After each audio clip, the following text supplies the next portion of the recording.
I know I did something bad. Or rather, the defendant knew she did something bad, but now she wants to lie about it.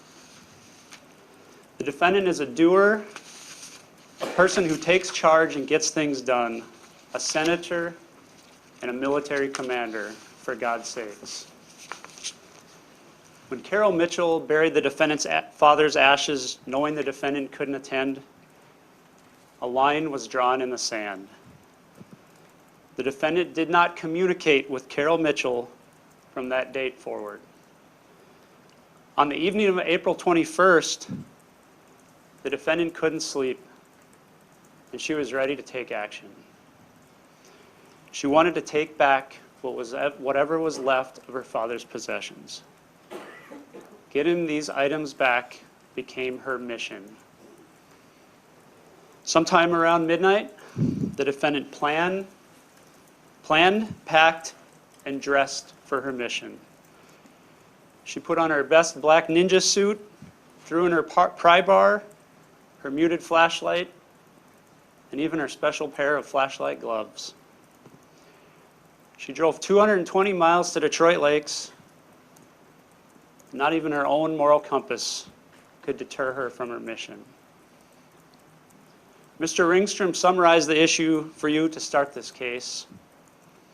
The defendant either entered to steal something, or the defendant entered to check on Carol Mitchell. The three things I asked you at the start of this case will lead you to the truth. Trust your eyes and ears. Do not get distracted. Use your common sense and good judgment. If you do these three things, you can be confident in a decision to convict the defendant. Now, during her testimony, the defendant admitted she said things to, quote, save her own skin. She also testified that sometimes you have to lie to protect people. And yesterday, you saw a fine example of that. Her testimony yesterday was carefully crafted to protect the one person that she cares the most about in this case, herself. Now, there is no doubt this began as a tragic family situation. Rod Mitchell's sudden passing was shocking and an ignition point to an already delicate relationship between the defendant and Carol Mitchell. Sadly, Carol Mitchell's Alzheimer's either slowed or hindered the turning over of Rod Mitchell's priceless mementos that the defendant wanted. However, disputes are settled in court, now with crowbars, ladies and gentlemen. Remember, Carol Mitchell is not on trial here. The defendant and the defendant alone is on trial. And now is the time for you to decide the facts. And as tragic as this family situation has played out and how the defendant has handled it horribly, remember that you are not to be influenced by sympathy for her when you make your decision. I'd like to take a moment and walk through the elements and show you how the state has satisfied its burden to each count. Count 1, burglary, the first element. The defendant entered or remained in a building without consent. The defendant admitted that on the stand. She said, I didn't have consent. You can also consider her mode and manner of entry, the early time of the morning. Second element, the building was a dwelling. It's not in dispute here. It's been proven it was Carol Mitchell's residence, 709 Granger Road. Third, another person, not an accomplice, was present in the dwelling. You've seen a plethora of body cam footage. You know Carol Mitchell was inside the residence that morning. Defendant admitted that element as well. The fourth element, the defendant entered or remained in the building, dwelling with intent to commit the crime of theft. It's the meat and potatoes of the case. Circle back to it. The last element, that this occurred on April 22nd, 2024. Admitted by the defendant, all sorts of evidence to that effect. Count 2, burglary tools.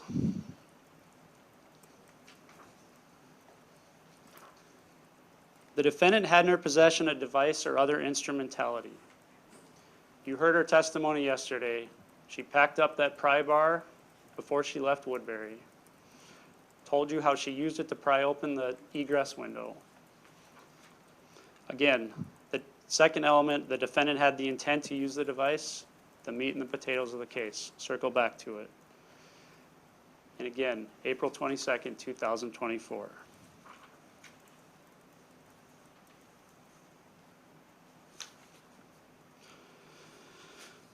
So with that, ladies and gentlemen, I'd like to talk to you about the many lies of Nicole Mitchell. You've all had to deal with people lying to you in your life. In order to catch people in lies, you have to focus on the little details. And when you do that, their stories begin to crumble. First, her overall claim of love and concern for Carol Mitchell. Enduring love and concern. Her aunts, the people that she trusted the most, how did they characterize this relationship? Well, Nancy Lund said they never had a stellar relationship. Cindy Markey said they never got along from day one. Two strong-willed women. What's your reason and common sense tell you, ladies and gentlemen? Second, the medical data. The defendant hacked into Carol Mitchell's My Sanford chart on the evening of April 20th. Never mind the fact that she was not authorized to view Carol Mitchell's private medical data, but whatever she saw was so concerning, so disturbing, that she waited over 24 hours to pack up her quote, welfare kit, and she told nobody.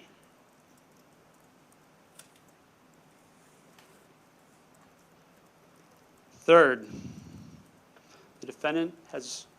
the defense has repeatedly classified this as a welfare check. Now you've seen all the evidence, the time of night, the outfit, the tools. What does your reason and common sense tell you?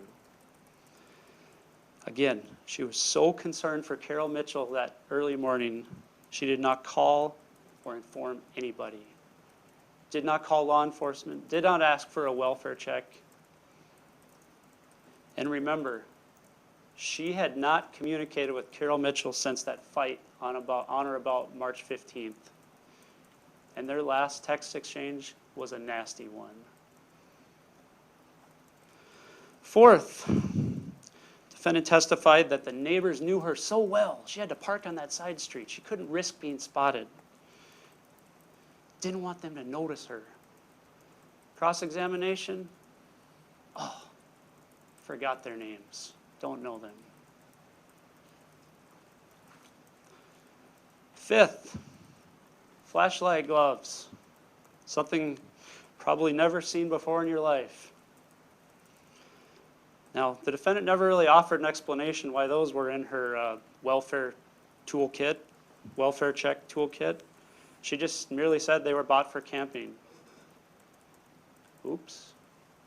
Forgot to explain that one. 6, why latex gloves were packed with her. She testified that she wasn't sure what she would find. Implied maybe that she was worried about cleaning up feces. Does that make any sense?